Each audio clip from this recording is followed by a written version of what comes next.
We will now formally introduce the idea of resistors and resistance. We have encountered resistors already in physics lab, and the circuit symbol for a resistor is shown on the screen. A resistor is any type of object that inhibits current from flowing through it. Resistors do not completely prevent current from flowing through them, but they do tend to lessen the amount of current the greater of a resistance they have. Most of the resistors we will consider follow Ohm's law.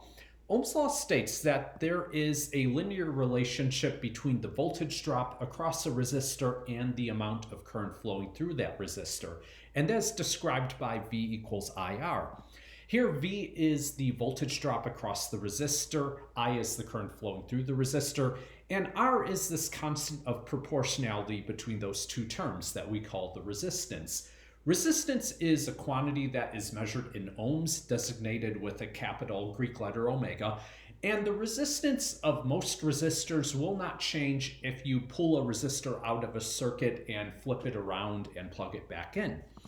Now, as an analogy of electric current and resistance, let's imagine we have a closed loop of water pipe. We could say that if water is flowing through this pipe, then we expect the flow rate of the water to be the same everywhere in the pipe. This idea could also be rephrased by stating that the same amount of water must pass through any cross-sectional area of the pipe over some given interval of time. For example, if we are told that there are 2 liters of water flowing through this cross-sectional area of the pipe every minute, then there must be 2 liters of water flowing through any cross-sectional area of the pipe every minute as well. In our description so far, we have not yet accounted for the possibility that there might be friction between the water flowing through the pipe and the walls of the pipe, or turbulence in the water. If these two factors were not present, then we would expect the water to continue to flow around through the pipe at the same rate forever. However, these factors will tend to dissipate the kinetic energy of the water flowing through the pipe. So if we want to maintain a constant flow rate, we would need to place a pump in the pipe. This pump will create a pressure that in turn allows the water to continue to flow around the pipe at the same rate forever. If we were to place some rocks in the pipe, then these rocks would tend to inhibit the water from freely flowing around through the pipe. The water can still flow through the pipes because the water molecules themselves can flow between the rocks, but the rocks would inhibit the water from freely moving through the pipes, and as an end result, the water flow would be decreased due to the rocks obstructing the water from freely flowing around through the pipe. In this analogy, we are requiring that the flow rate of the water be the same at every location in this single loop of pipe. The reason for that can be seen if we were to imagine what would happen if the flow rate of the water could be different at different locations in the pipe. Imagine there were 2 liters of water per minute flowing at one location in this pipe and 1 liter of water per minute flowing at a different location in this pipe. That would imply that somewhere between those 2 locations, there is a region where you have 1 liter of water per minute building up in that region. That would not be sustainable, and eventually the pipe would burst. Now, we could also imagine what would happen if we placed a lot of rock in the pipe. In that case, there would be a great deal of resistance to the flow of water through the pipe. The water would still flow, but just at a much lesser rate. In this analogy, a single water molecule could be thought of as being like a single charged particle that flows around through the circuit, an electron in the electron sea. A macroscopic quantity of water, such as a liter of water, could be thought of as being like a coulomb of charge. The water flows around through the pipes, and charges flow around through the wires in a circuit. The flow rate of the water describes how much water passes through a cross-section of the pipe in some interval of time, and the electrical current describes how many coulombs of charge pass through a cross-section of a wire in a given interval of time. The pump is the physical device that pushes water around through the pipes, and the battery is the physical device that pushes charges around through the wires in a circuit. The pump works by creating a pressure that pushes the water around, and the battery works by maintaining a potential difference between its terminals, a voltage that pushes charges around through the circuit. Finally, the rocks in the pipe could be thought of as being like resistors that tend to obstruct current from flowing around through a circuit. Resistivity could be thought of as a measure of how easy or difficult it is for charges to flow through a certain type of substance. Resistivity is designated with the lowercase Greek letter ρ, and it is a property of a substance. For example, if we needed to know the resistivity of copper, we would go to a table of resistivities and look up the resistivity of copper, much like we would look up the boiling point or the heat capacity of copper. Conductors are made out of materials that have a low resistivity, while insulators are made out of materials that have a high resistivity. We will formally define resistivity by imagining that we have an object, and let us say this object has a cross-sectional area A. If we were to take a battery and connect the two ends of the battery to either end of this object, then there will be a voltage drop between the two ends of this object. If there is a voltage drop between the two ends of this object, then there will be an electric field within the object. If there is an electric field within the object, then the charges within this object will feel a force, and there will be a current flowing through the object. Now we could ask the question, do we expect this current to be very large or very small? And part of the answer to that question will depend on the type of material that this object is made out of. We will define resistivity by saying that the strength of the current flowing through this object will be given as E times A over rho, where rho is the resistivity of the material that the object is made out of. Notice that if the resistivity of the material that this object is made out of is very large, then you would expect a small current to be flowing through it, and that would be indicative of an insulator. On the other hand, if the resistivity of the material that this object is made out of is very small, then we would get a large current flowing through this object, indicating that the object is a conductor. Metals typically have a resistivity on the order of 10 to the minus 8, while insulators such as glass have very high resistivities. The resistivity of glass is in the range of 10 to the 10 to 10 to the 14, depending on which type of glass you are considering. From this perspective, no object that we encounter in this course will have a resistance of exactly 0, because no substance has a resistivity of exactly 0. However, when we are working on problems involving resistors connected to wires, we could say that the resistance of the wires is so much smaller than the resistance of the resistors that we could assume the wires have a resistance of approximately 0. Although it should be said that we will encounter problems where we need to take into account the resistance of objects such as metal wires. Suppose we wanted to build a resistor with a very large resistance.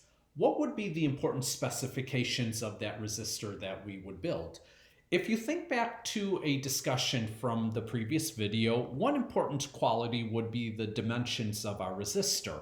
If the resistor is very thin, then there will not be many locations for electrons in the electron sea to pass through that resistor in moving from one side to the other.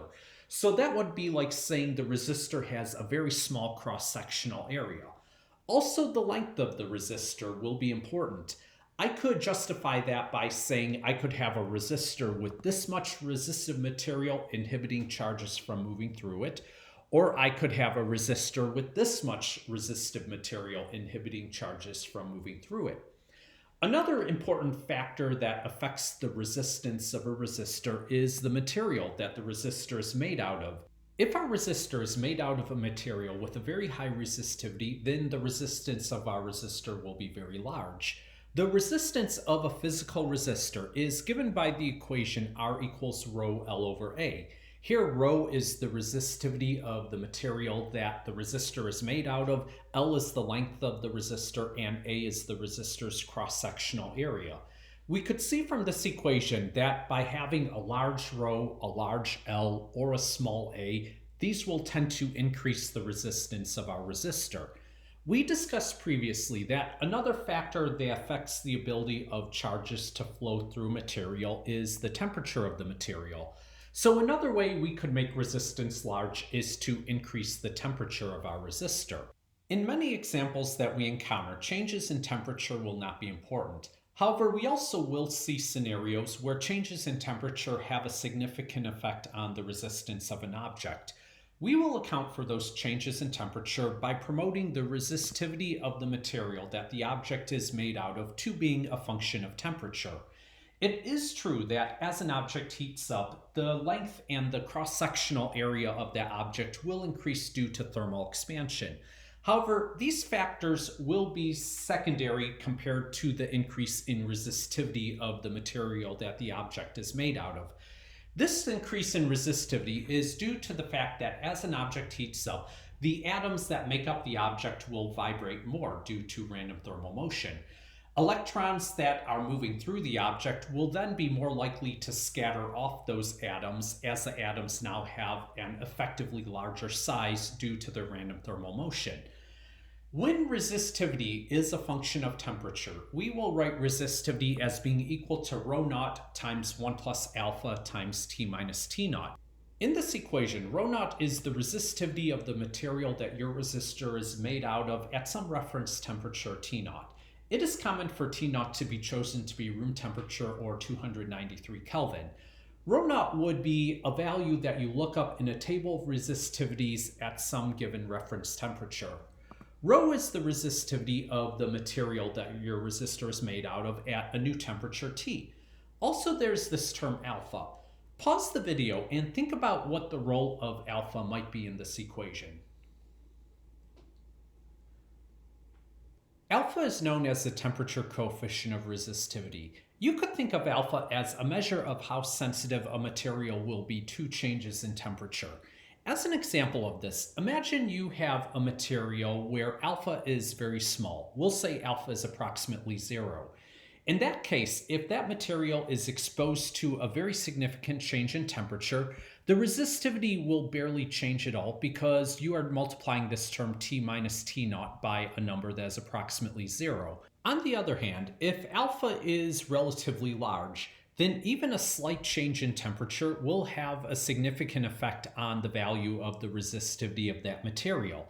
As a result of this, if you have an object that is built out of this material, then a slight change in temperature will have a significant effect on the resistance of that object.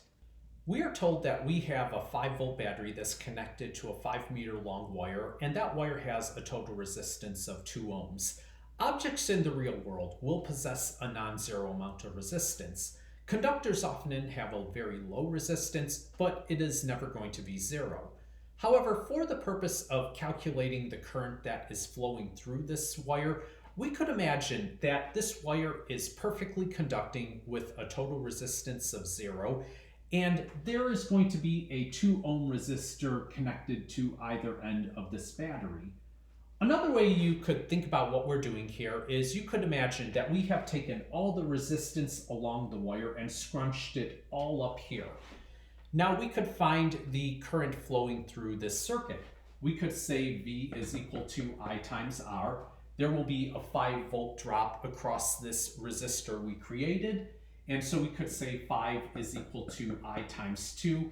And we find that the current flowing through this circuit is going to be 2.5 amps. We could find the cross-sectional area of this wire by using the fact that the resistance of an object is given as rho times L over A. When we look up the resistivity of silver in a table in the textbook, we find that it's 1.59 times 10 to the negative 8.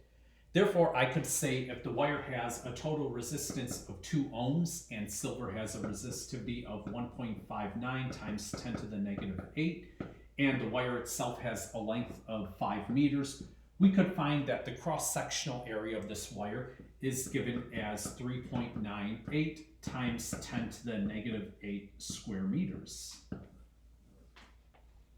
In this example, we are asked to find the minimum diameter of a 20-meter long copper wire that will ensure that the resistance between the two ends of the wire is less than 0.1 ohms. The way I'm going to think about this problem is I will imagine the copper wire as being a 20-meter long cylinder. So here is my cylinder of length 20 meters. Even though we know the length of this cylinder, we do not know the radius. We also don't know the cross-sectional area of the cylinder. The cross-sectional area of the cylinder is going to be a circle, and the area of a circle is related to the radius by A is equal to pi r squared. To answer this question, I am going to use the equation for the resistance of an object given by R is equal to rho times L over A. Here, L is the length of that object, A is the cross-sectional area of the object, and rho is the resistivity of the substance that that object is made out of. If we were to go to a table and look up the resistivity of copper, we would find 1.68 times 10 to the negative 8. So let us choose to set the resistance of the wire to be just at the limit of what is allowed. We'll set the resistance of the wire to be 0.1 ohms. If we do that, we could say 0.1 ohms is equal to the resistivity of copper, 1.68 times 10 to the negative 8, times the length of the wire divided by the wire's cross-sectional area. When we send these numbers through a calculator, we find that this wire will have a cross-sectional area of 3.4 times 10 to the negative 6 square meters. Now that we know the cross-sectional area of this wire, we could find the radius of this wire by writing 3.4 times 10 to the negative 6 is equal to pi r squared. The radius of this wire will then be r is equal to 1.05 times 10 to the negative 3 meters. But remember, this question is asking for the diameter of the wire, so I need to double the radius. And I find the diameter of the wire is 2.1 times 10 to the negative 3 meters, which is equal to 2.1 millimeters. The voltage drop between the two ends of the wire can be found with Ohm's law. V is equal to I times R. The wire is said to be carrying a current of 4 amps, and we will set the resistance of this wire to be just at the limit of what is allowed, 0.1 ohms. We therefore find that the voltage drop between the two ends of the wire is going to be 0.4 volts.